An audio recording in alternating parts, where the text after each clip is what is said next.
Fazendo isso em Banco do Brasil, cara, eu coloquei uma taxa de premissa de 20%. Então eu tô descontando muito, tô exigindo do Banco do Brasil um retorno de 20% ao ano e tô jogando o lucro que ele obteve, o menor lucro agora, de 3,4 bi. Se eu fizer isso, o preço teto é 24, pô.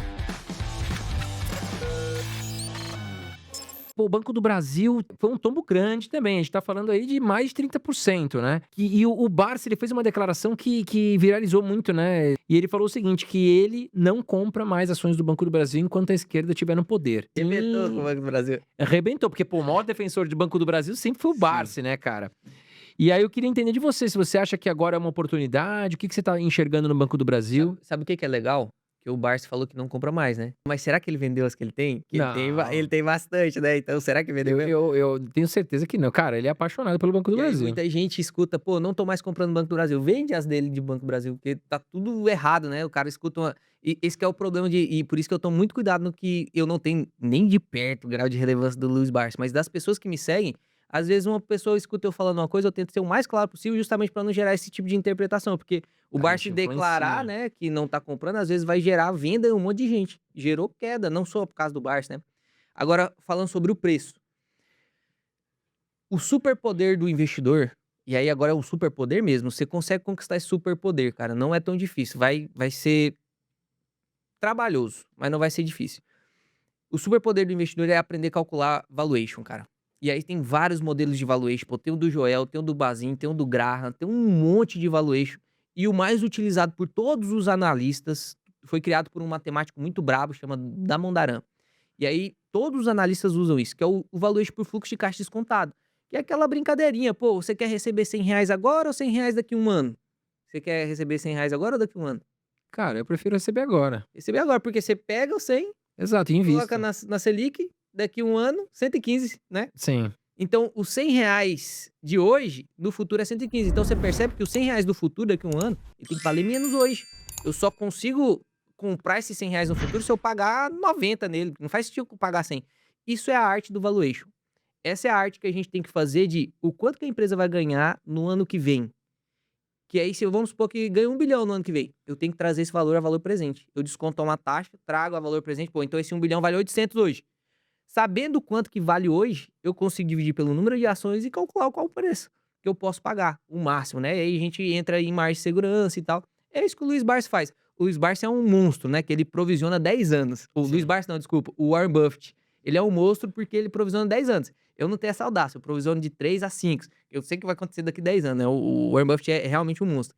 Mas é só você fazer isso. Fazendo isso em Banco do Brasil, cara, eu forcei assim, ó. Eu exprimi o limão. Eu coloquei uma taxa de premissa de 20%, então descontando 20%, por exemplo, no caso de os R$ 100 do futuro, de um ano, trazendo ele a valor presente, se eu desconto 10%, vale 90. Se eu desconto 15, vale menos. Se eu desconto 20, vale lá na casa dos 80 e poucos, né, 81, 82. Então eu tô descontando muito, tô exigindo do Banco do Brasil um retorno de 20% ao ano e tô jogando o lucro que ele obteve, o menor lucro agora, de 3,4 bi. Se eu fizer isso, o preço teto é 24, pô. Aí eu tenho margem de comprar para 19, 20% de margem, 22% de margem, Exatamente. Tá com bom preço de segurança, né. tem uma margem de segurança absurda, e aí é só se você realmente acredita, cara, que o Banco do Brasil vai afundar, porque se você não acredita que o Banco do Brasil vai afundar, esse 19 talvez não faça tanto sentido. E Uhum. esse mesmo cara que vende o Banco do Brasil compra o Itaú a 45. Esse que é o problema do investidor iniciante, porque ele faz mudanças e decisões meio que, sei lá, o motivo, mas muito no impulso. Não tem problema, o Banco Itaú é o melhor banco da América Latina, eu também queria ter muito Banco do Itaú na minha carteira. Só que quando abre a janela de preço, abriu a janela de preço ano passado 35. Pô, tava lindo pra aportar em Banco Itaú. Só que tinha BB Seguridade com 30% de margem. Então você sempre tem que olhar essa parte de acompanhar as empresas que você mais quer ter na carteira e acompanhar quem tá com mais margem. Olha o que aconteceu com o BB Seguridade. Cara, eu falei de BB Seguridade, no mínimo, uns 8 meses. Comprando a 31, 32, 31, no mínimo uns 8 meses. Ela deve ter batido os 39, não sei quanto que ela tá agora, mas ela subiu. E aí foi como? Fazendo como que eu descobri que BB Seguridade estava barato? Porque eu sei alguma coisa que você não sabe? Não, Tá 39, 38,87. 38, 87.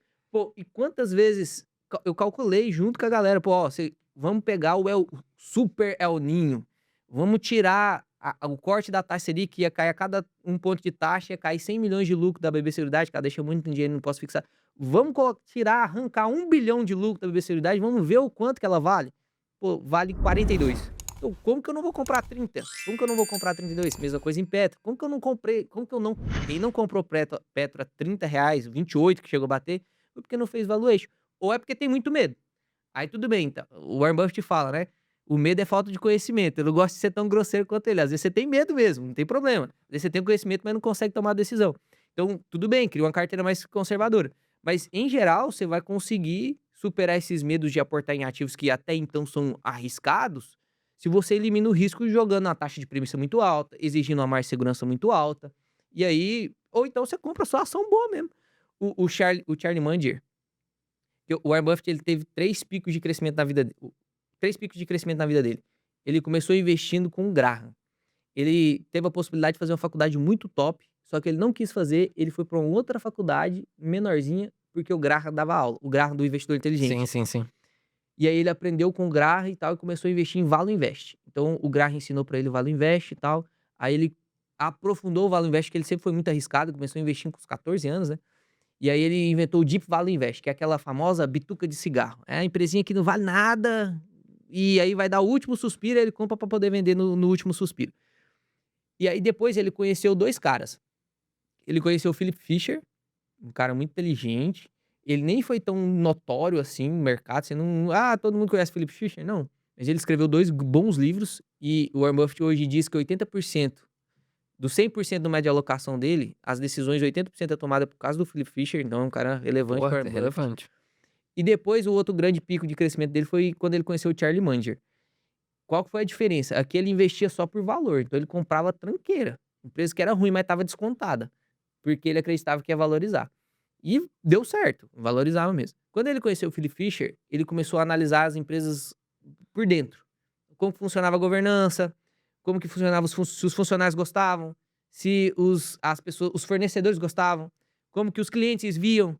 Então ele começou a olhar para essa parte de qualidade da empresa. Quando veio o Charlie Munger e começou a trabalhar junto com ele, aí ele criou o método Warren Buffett, que é investir em boas empresas, só que perceba, a no máximo o preço justo. Então ele nunca compra caro. Ele não vai comprar VEG porque VEG é boa. Ele vai comprar VEG porque VEG é boa e está ou pelo menos no preço justo. Mas ele sempre tenta pegar margem de segurança. Então esse é o nosso papel. Você não precisa comprar só... Se você quiser ficar nisso, você pode comprar só empresa boa no preço justo. Só não pague caro. O problema é que ele mora nos Estados Unidos, né? Ele não mora no Brasil.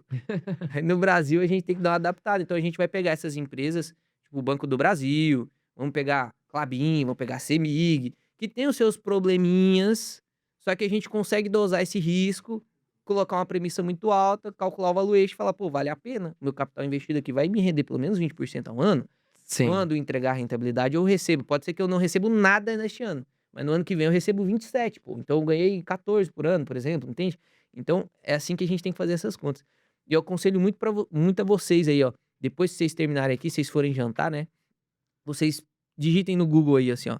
Valuation da Mondaran. É um livrinho de 100 páginas. Não é tão fácil, mas eu confio em você, cara. Eu confio em você. Eu sempre lembro do Clóvis quando eu falei isso. É questão de brilho. Você baixa esse PDF ou compra esse livro aí e vai dar uma lidinha. Se você quiser, eu te ensino no canal também. É só você aprender a fazer isso, que grande parte das decisões erradas, elas somem. Você ainda vai errar, porque às vezes você erra na premissa, às vezes você erra no seu projetivo, mas é um erro consciente já. Não é um tipo, comprei porque alguém falou. Não é um comprei porque o meu amigo falou que ganhou 100% com o Magalu. Foi lá, comprou o Magalu e se lascou, entende? Sobre a economia brasileira. O que você está enxergando? Porque assim, nós tivemos a taxa Selic caindo esse ano. Estava em 15, nós tivemos 3 cortes de 0,25%, né? E muito empresário ainda reclamando. Pô, isso aí não faz nem cócega, ainda não tá ajudando e tal. E eu queria entender de você o seguinte: essa conta fecha, Léo? Cara, uma coisa que a gente usa muito, que os investidores usam muito, e que é normal de quem tá começando ali na parte intermediária, é a taxa Selic, né? Para poder definir se as ações estão caras, baratas. Meio que criou um consenso dentro do mercado que quando a taxa Selic tá alta, os ativos em geral de renda variável estão baratos, né? Só que isso é uma maneira mais simplista de analisar. O que você tem que olhar mesmo é a taxa futura de juros. E olha que interessante isso que você falou, porque a taxa Selic, até pelo Boletim Focus, estava com a previsão de queda muito mais alta do que foi, né? A gente pensava que os cortes iam ser de 0,5, 0,5, enfim, tá cortando, beleza.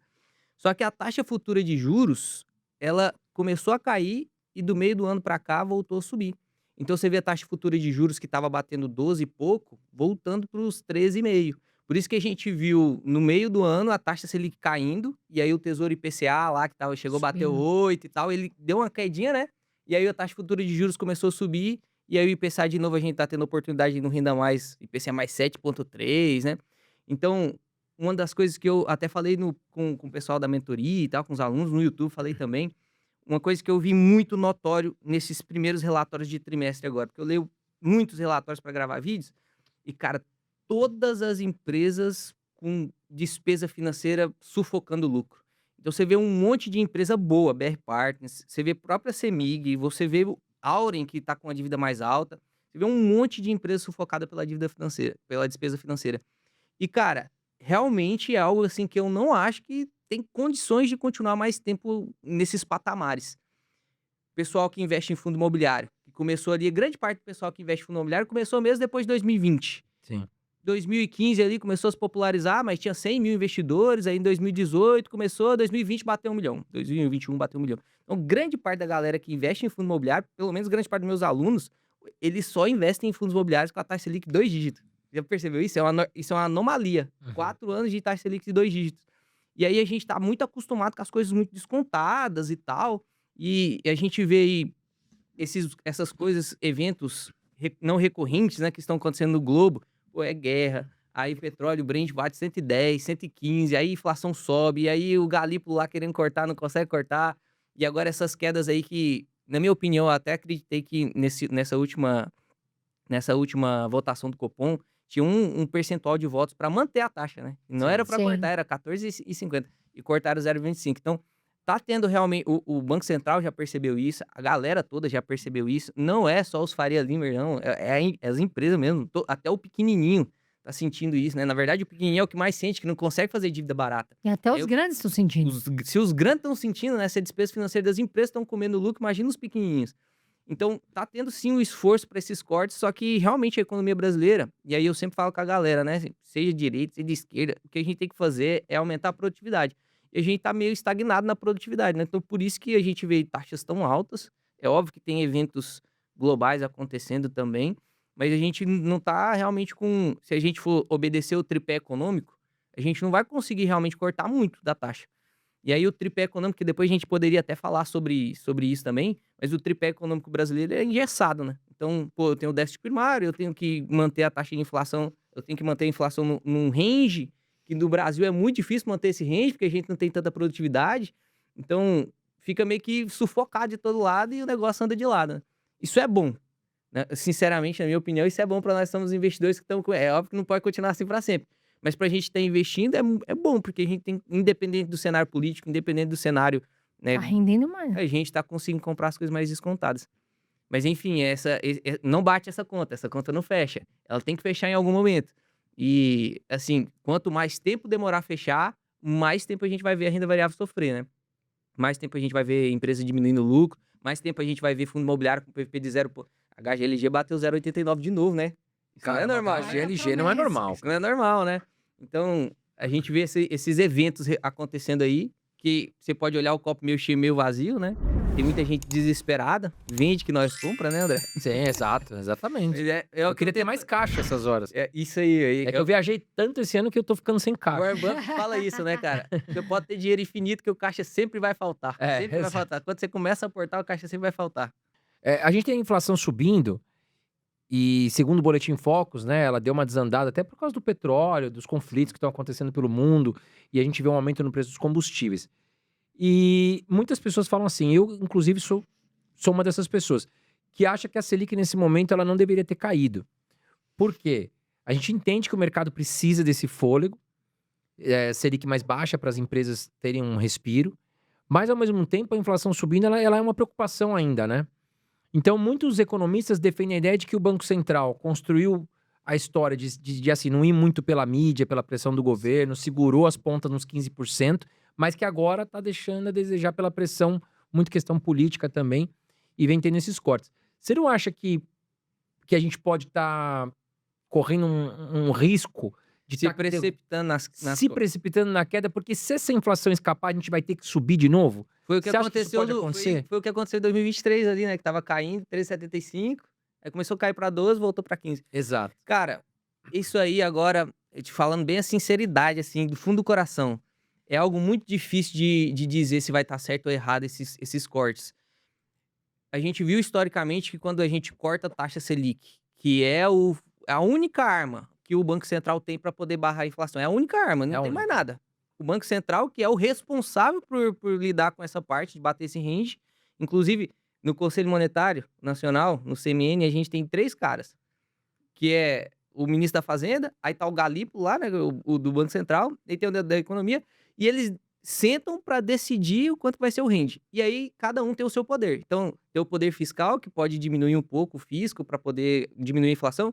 Tem o Banco Central, que é o cara que tem a taxa Selic, a única coisa que ele tem para fazer. O que que vai fazer? Não tem mais Não nada. tem mais nada. Não tem mais nada pra fazer. Então, se a gente for seguir a teoria econômica que o Brasil segue, e aí a gente depois pode discutir se isso é eficiente ou não, mas se a gente for seguir a teoria econômica que o Brasil segue, realmente o corte foi precipitado, né? Porque realmente estourou.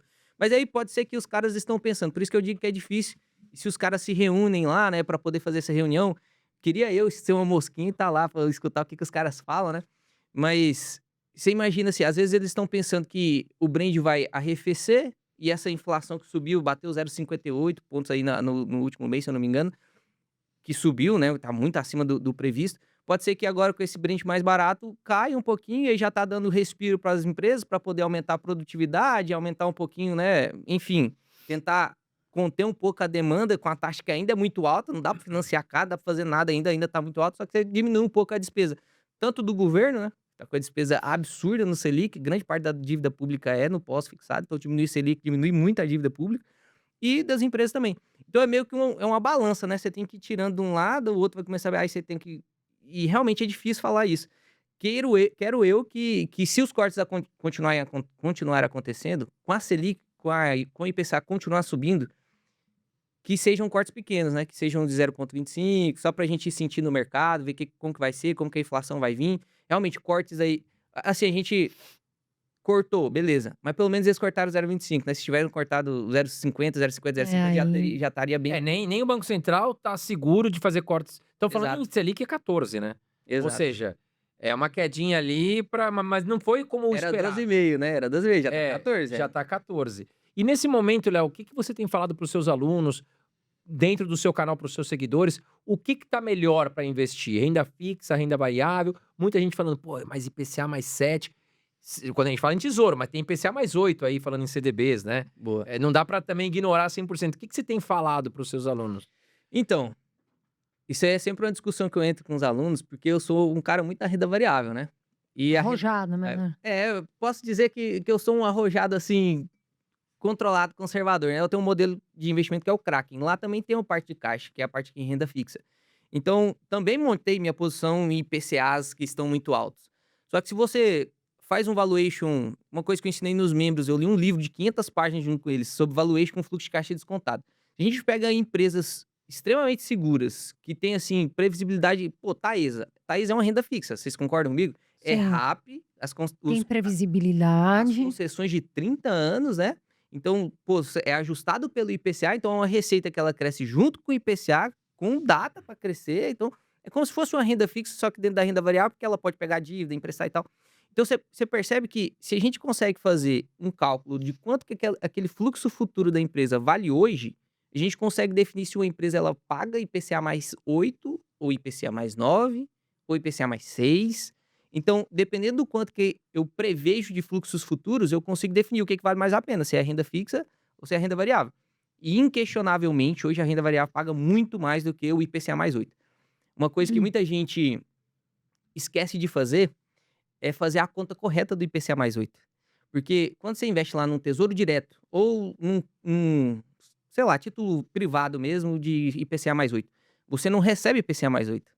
Porque o imposto de renda de 15%, vamos colocar a alíquota mínima, vamos supor que você vai deixar Se 2 anos. sacar, né? É 15% sobre o O 8 lucro, né? mais o IPCA, ou seja, você não recebe o IPCA, você recebe IPCA menos 15. Então, na verdade, quando você contrata uma taxa lá e fixa, sei lá, 20, 30 anos de IPCA mais 8, seria um sonho, né? A gente tem o IPCA hoje mais 8, é o 2032, né? Uhum.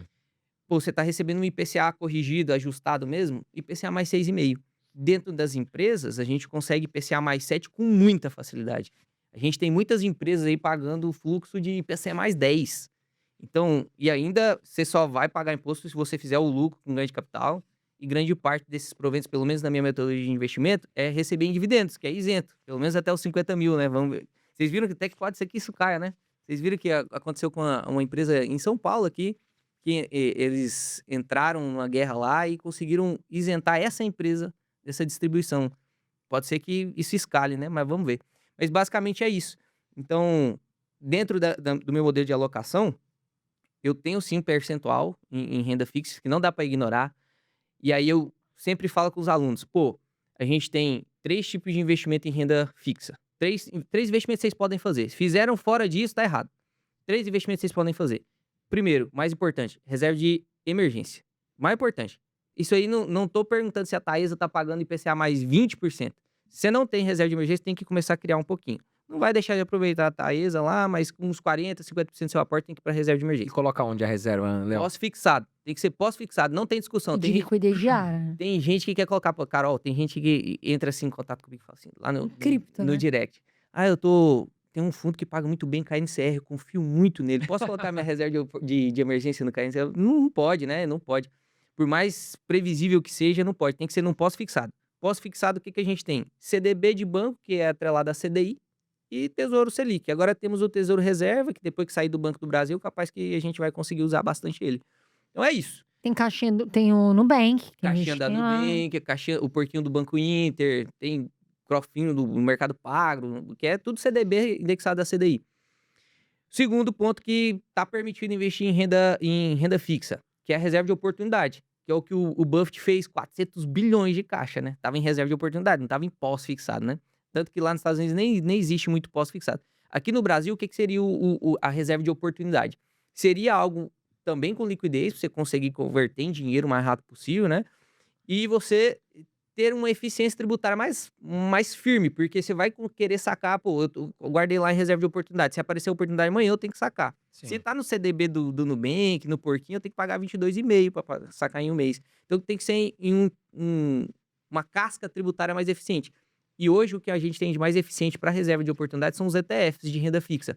E aí você atrela lá pelo menos 92% em pós-fixado, como se fosse um porquinho, não é um porquinho, mas é como se fosse um porquinho, e você tem só 15% de imposto de renda. Então, no primeiro dia, eu depositei hoje, eu comprei, sei lá, o LFTB11, que é o que eu uso para minha reserva.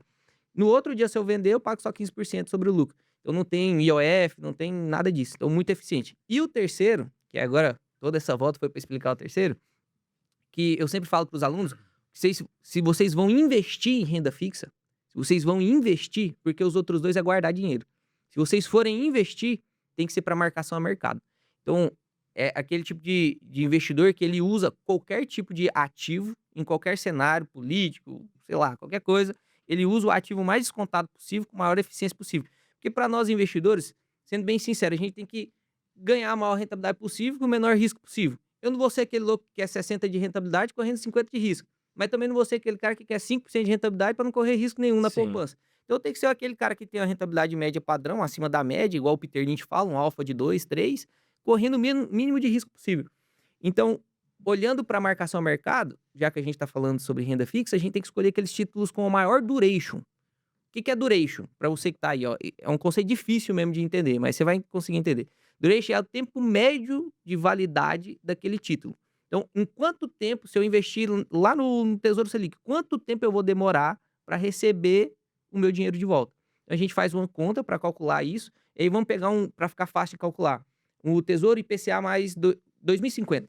Então, a gente investe, você coloca lá R$100 no Tesouro IPCA mais 2050. Hoje é 2026, né? A gente vai só receber isso em um fluxo de pagamento lá em 2050 no vencimento. Então, a duration foi todo esse tempo que demorou para o meu dinheiro voltar. Então, 24 anos. Agora aumentando um pouquinho a complexidade. Quando a gente coloca o IPCA mais 2060 com juros semestrais, vocês concordam que eu vou receber nos juros antes? Sim. Então, antes de completar todo o vencimento, eu já recebi uma parte. Então, o duration diminui. Qual é o título do Tesouro Direto que tem a maior duration possível? É assim que a gente tem que olhar, porque a gente quer ganhar marcação ao mercado, né? Qual que é? É o que tem o maior tempo de vencimento de contrato, que é o Renda Mais 2065. Tá vencimento lá para 84.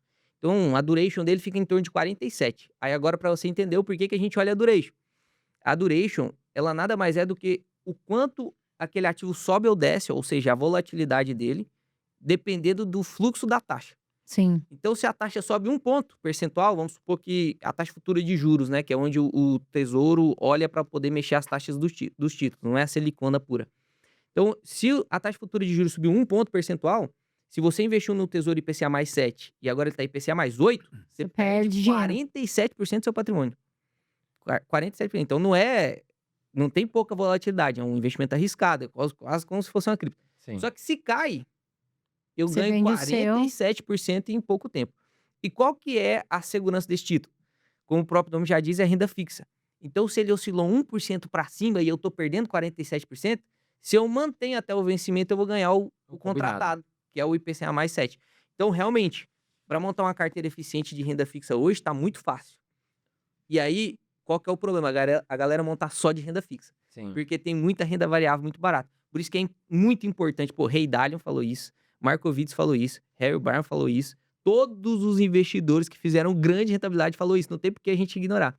Montar um método de alocação com correlação negativa com a maior parte eficiente possível de cada classe. Então, pô, qual que é o mais eficiente possível de eu ter em ação? É 100%? É 80%? É 70%?